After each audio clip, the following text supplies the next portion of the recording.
بسم اللہ الرحمن الرحیم۔ السلام علیکم۔ امید ہے کہ آپ سب خیر خیریت سے ہوں گے۔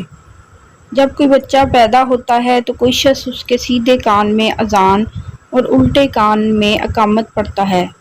عام طور پر لوگوں کی یہ کوشش ہوتی ہے کہ نو مولود کے دادا، والد، چاچا، نانا، ماموں وغیرہ یہ کام انجام دیں۔ بعض اوقات باقاعدہ کسی مؤذن یا مولوی کی خدمات بھی حاصل کی جاتی ہیں۔ بچے کے کان میں اذان دینے کے حوالے سے احادیث کی کتابوں میں مختلف مستند روایتیں موجود ہیں۔ عام طور پر یہی رائج ہے کہ بچے یا بچی کے کان میں مرد ہی اذان دیتا ہے، مگر یہاں یہ سوال پیدا ہوتا ہے کہ کیا شریعت نے نومولود کے کان میں اذان دینے کی اجازت خواتین کو دی ہے؟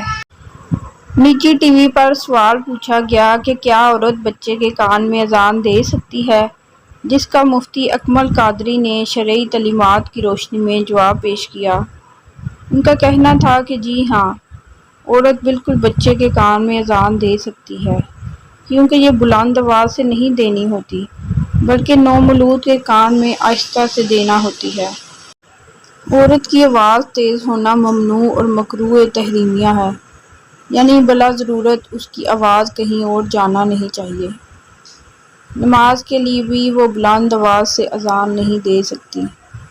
البتہ بچے کے کان میں اذان آہستہ دی جاتی ہے، اور اس کا مقصد ذکر الہی بچے کے کان تک پہنچانا ہوتا ہے، تاکہ دماغ میں وہ محفوظ ہو جائے اور برکات بچے کو حاصل ہو۔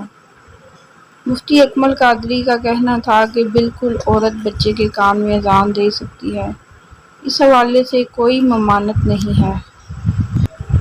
اگر آپ کو میری یہ ویڈیو اچھی لگی ہے تو اسے لائک اور شیئر کر دیں اور چینل کو سبسکرائب کرنا نہ بھولیں، اور کمنٹ سیکشن میں اپنی رائے کا اظہار ضرور کیا کریں۔